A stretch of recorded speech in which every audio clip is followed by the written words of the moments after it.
ये आकाशवाणी जयपुर अजमेर है। अब आप अब्दुल हनीफ से कोटा जिले की चिट्ठी सुनिए। इसके लेखक हैं आशीष मेहता। 76वां गणतंत्र दिवस आज जिले भर में समारोह पूर्वक मनाया गया। जिला स्तरीय कार्यक्रम महाराव उम्मेद सिंह स्टेडियम पर आयोजित किया गया, जहां शिक्षा और पंचायती राज मंत्री मदन दिलावर ने राष्ट्रीय ध्वज फहराकर मार्च पास्ट की सलामी ली। कार्यक्रम में राज्यपाल का संदेश पढ़कर सुनाया गया। उत्कृष्ट सेवाओं के लिए 94 लोगों को सम्मानित किया गया। इस अवसर पर स्कूली विद्यार्थियों की ओर से सांस्कृतिक कार्यक्रमों की रंगारंग प्रस्तुतियां दी गई। गणतंत्र दिवस की पूर्व संध्या पर कल यूआईटी ऑडिटोरियम में कार्यक्रम रखा गया। इस अवसर पर छात्र छात्राओं ने देशभक्तिपूर्ण प्रस्तुति से दर्शकों को रोमांचित कर दिया। इस मौके पर जिला कलेक्टर डॉक्टर रविंद्र गोस्वामी सहित प्रशासनिक अधिकारी और गणमान्य लोग मौजूद रहे। 15वें राष्ट्रीय मतदाता दिवस का जिला स्तरीय कार्यक्रम सूचना केंद्र सभागार में आयोजित किया गया। कार्यक्रम में उप निर्वाचन अधिकारी मुकेश चौधरी ने नव मतदाताओं और लोकसभा चुनाव में उत्कृष्ट कार्य करने वाले कार्मिकों को सम्मानित किया। इस अवसर पर लोगों को मतदाता जागरूकता की शपथ भी दिलाई गई। कोटा में रहकर प्रतियोगी परीक्षाओं की तैयारियों में जुटे युवाओं में आत्महत्या की प्रवृत्ति रोकने के लिए जिला प्रशासन लगातार प्रयास कर रहा है।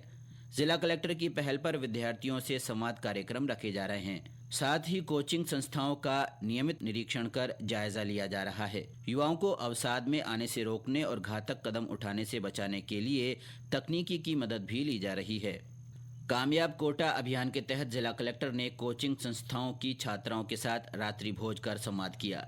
जिला कलेक्टर ने छात्राओं से पढ़ाई में आने वाली समस्याओं के बारे में जानकारी ली। इस दौरान जिला कलेक्टर ने छात्राओं से विपरीत परिस्थितियों के दौरान भी मनोबल बनाए रखने और सफलता के लिए धैर्य के साथ कड़ी मेहनत करने को कहा।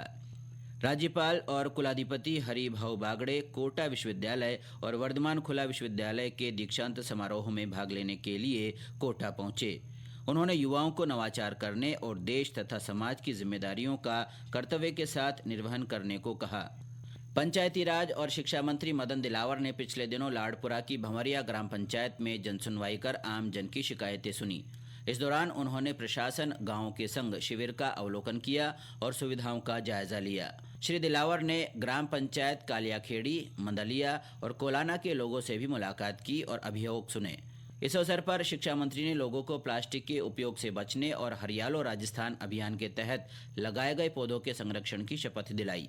ऊर्जा मंत्री हीरालाल नागर ने बीते दिनों कोटा के मोई कला में नवनिर्मित महाराणा प्रताप स्मारक और स्मृति भवन का लोकार्पण किया। आयोजित कार्यक्रम में ऊर्जा मंत्री ने महाराणा प्रताप को जन जन का आराध्य बताते हुए कहा कि उनकी शौर्य गाथा लोगों को हमेशा प्रेरणा देती रहेगी। कोटा की रामगंज मंडी में इसरो की ओर से 2 दिवसीय स्पेस एग्जीबिशन लगाई गई। शिक्षा मंत्री मदन दिलावर ने इसका उद्घाटन किया। इस अवसर पर शिक्षा मंत्री ने कहा कि इसरो की सफलताओं के कारण आज तिरंगा आसमान पर लहरा रहा है। उन्होंने इसरो की उपलब्धियों का उल्लेख करते हुए युवाओं से अंतरिक्ष विज्ञान के क्षेत्र में करियर बनाने का आह्वान किया। कार्यक्रम में इसरो वैज्ञानिक परेश सरवैया ने शिक्षा मंत्री को चंद्रयान 3 का प्रोटोटाइप स्मृति चिन्ह भेंट किया। जिले में स्वामित्व योजना के तहत पिछले दिनों लाभार्थियों को संपत्ति के पट्टे वितरित किए गए। कोटा के सियाम ऑडिटोरियम में आयोजित जिला स्तरीय समारोह में प्रधानमंत्री के कार्यक्रम का सजीव प्रसारण किया गया। जिला स्तरीय समारोह के मुख्य अतिथि लोकसभा अध्यक्ष ओम बिरला रहे। इस अवसर पर लोकसभा अध्यक्ष योजना के लाभार्थियों को स्वामित्व योजना के पट्टे वितरित किए। उन्होंने कार्यक्रम में उपस्थित लोगों को स्वच्छता की शपथ भी दिलाई। राष्ट्रीय बागवानी मिशन के अंतर्गत 2 दिवसीय जिला स्तरीय कार्यशाला बीते दिनों कोटा के राज्य कृषि प्रबंध संस्थान में आयोजित की गई। कार्यशाला में कोटा संभाग के संयुक्त निदेशक डॉक्टर पी.के. सिंह ने संभाग में उद्यानिकी विकास की संभावनाओं पर विस्तृत जानकारी दी। लोकसभा अध्यक्ष ओम बिरला ने कोटा में विद्यार्थियों के लिए स्टूडेंट कनेक्ट प्रोग्राम के तहत पासपोर्ट मोबाइल वैन का शुभारंभ किया। इस योजना के तहत विद्यार्थियों को अब स्कूल और कॉलेज में ही पासपोर्ट बनवाने की सुविधा मिल सकेगी।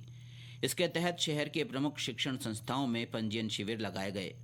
संसदीय क्षेत्र के दौरे पर रहे लोकसभा अध्यक्ष ने शहर के खिलाड़ियों और खेल प्रेमियों को खेल सुविधाओं की सौगात भी दी।